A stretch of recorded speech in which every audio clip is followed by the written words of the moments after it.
MyWCWP 89.7 FM. What's up? It's Pat and Dan from the Shred Shack. We're hanging out with Francesco from W Know. Hey, what's up? How you doing, man? Where are you right now? We are in Tempe. Cool. Yeah, we're in Tempe. We had a day off yesterday, just relaxing, chilling out, and today just getting ready for the show in a few hours. Nice. Who are you touring with right now?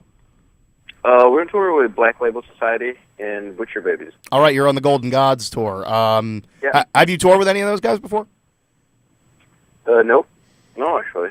I mean, with my other band, I played festivals with Black Label Society a bunch of times, but never actually did a full tour. And obviously for this band, it's this is our first U.S. tour, so everything's always going to be the first. It's a pretty big tour to be on for a group that just formed. And how much longer are you guys going to be out on the road? Well, we have 4 more shows, and that's it. It's a very long tour. We've been gone for 7 weeks already. Wow. So and we have So now we're going back to California in a few days, and it'll be good to be back. But yeah, this tour was incredible. Just the idea that this is our first tour in the States and being this big is just mind-blowing. Nice. Well, you're doing it obviously to support the album, the first album from Devil You Know, The Beauty of Destruction. How has the reception been? How have you been, hearing people liking it? Oh yeah, it's been great. I mean, as soon as the record came out, you could see it in the crowd. Like a couple days later, people were already, singing the chorus for every song, and yeah, it's like I said, it's mind blowing, completely, and good surprise all the time, and just we're so happy that this record's finally out because a lot of people are talking about the band, but nobody knew what the music was going to be like. I mean, we had a song or 2 out, but the record's a whole different story. How did the band start? Because I know this is kind of considered a supergroup. How did you guys all get together and decide to make some music? It started a few years ago. John and I, John is the drummer. John and I just started writing some music just for fun. We knew each other. We're best friends before being in the band together. And so we just started writing music, and we got to the point and we really liked what we had, and we had a good amount of songs. And then thought, okay, now it's time to get a singer. And who are we going to get in touch with? Let's try with one of the best ones. And so we tried with, we got in touch with Howard, and he liked the material. And a couple months later, he was in California with us, recording some demos. And then through that, got to, started shopping at different labels and all that, and then got signed. And then last summer, we were in the studio for 2 months recording the album. And, And then, obviously, after that, in the beginning, we didn't even know if this was going to be like a tour, it was going to become a touring band. But obviously, when we started getting offers, we figured we need to find, obviously the rest of the band, and that's when we got Ryan Roy, bass player and rhythm guitar player. Yeah, so it's and the cool thing is besides I didn't know Howard at that time, but obviously now we're real good friends, and everybody else knew each other. So it was one of those things, your best friend before you're in the band together, and so it's just fun. Right. So much fun.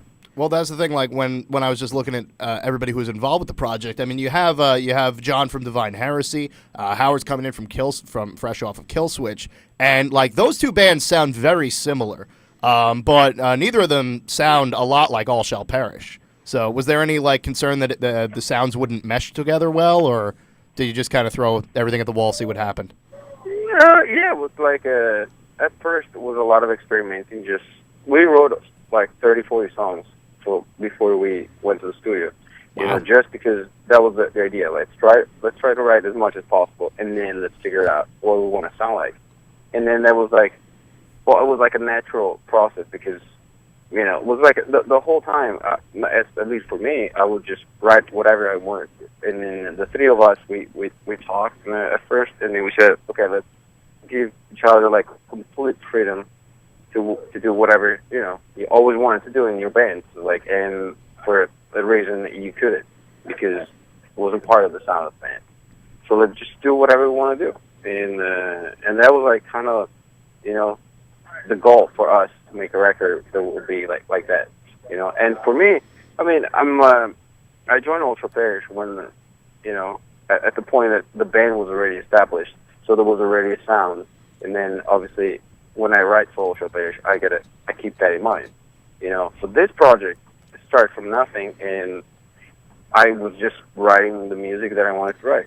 So for me, it was like the band that I always wanted to have was this, and even now it's just like complete freedom. I can pretty much like kind of write whatever I want, and every time I show it to the other guys, they love it, and it's the same thing for me when Howard is in the studio and is trying something different. Is trying something like, oh, I want to try this, and we all like it.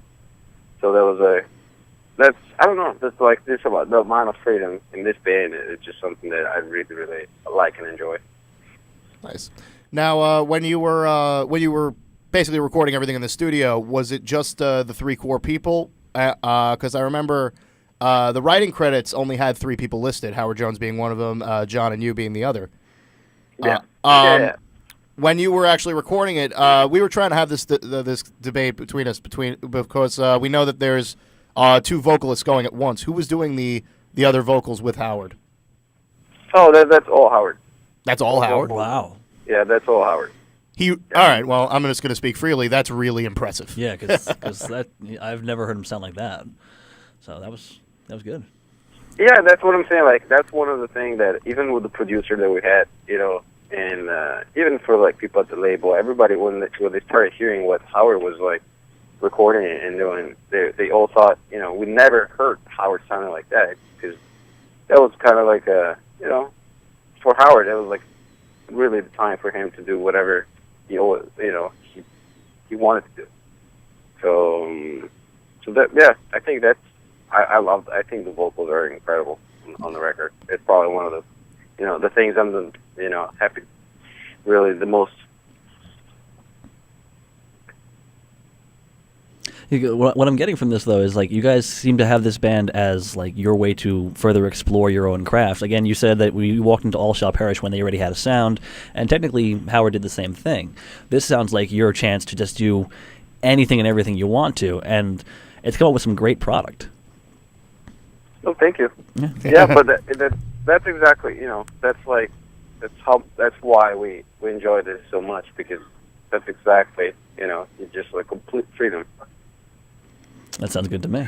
I can hear a lot of the influence from the bands that you guys are coming from with everything. Like, I feel that the sound from All Shall Perish with the guitars really does kind of come through. And you were with the band throughout arguably their best album, which was This Is Where It Ends. Do you feel like your work with All Shall Perish is bleeding through on this?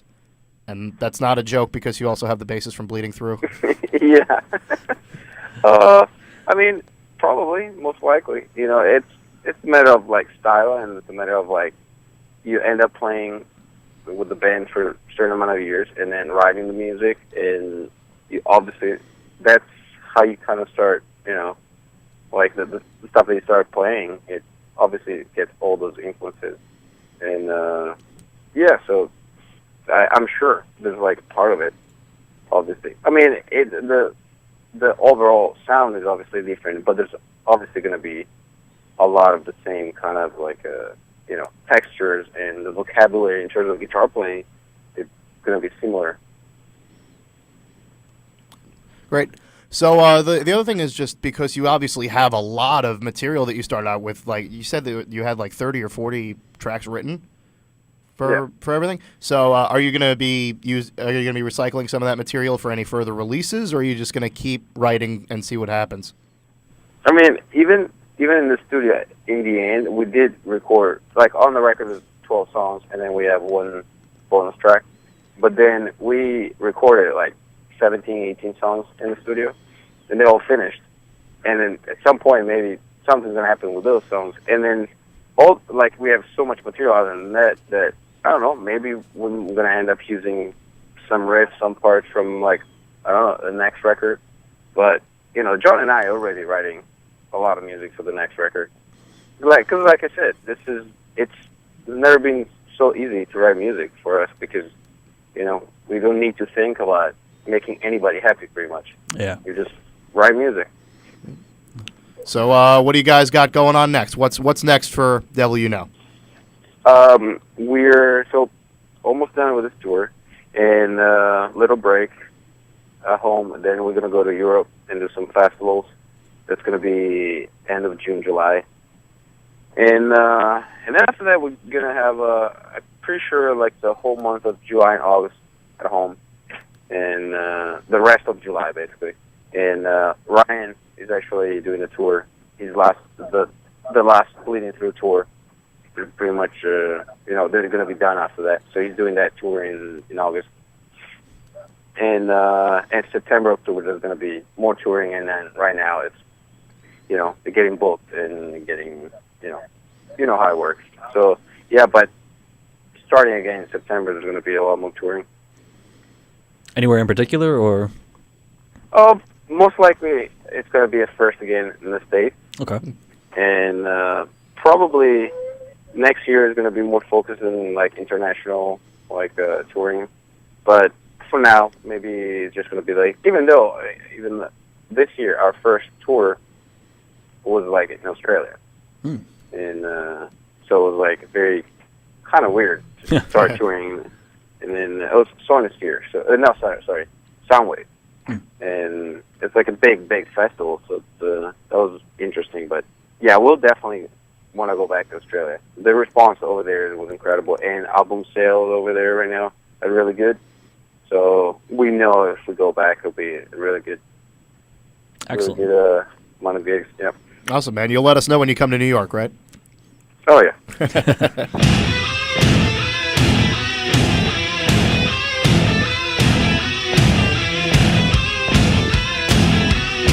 Boxers or briefs?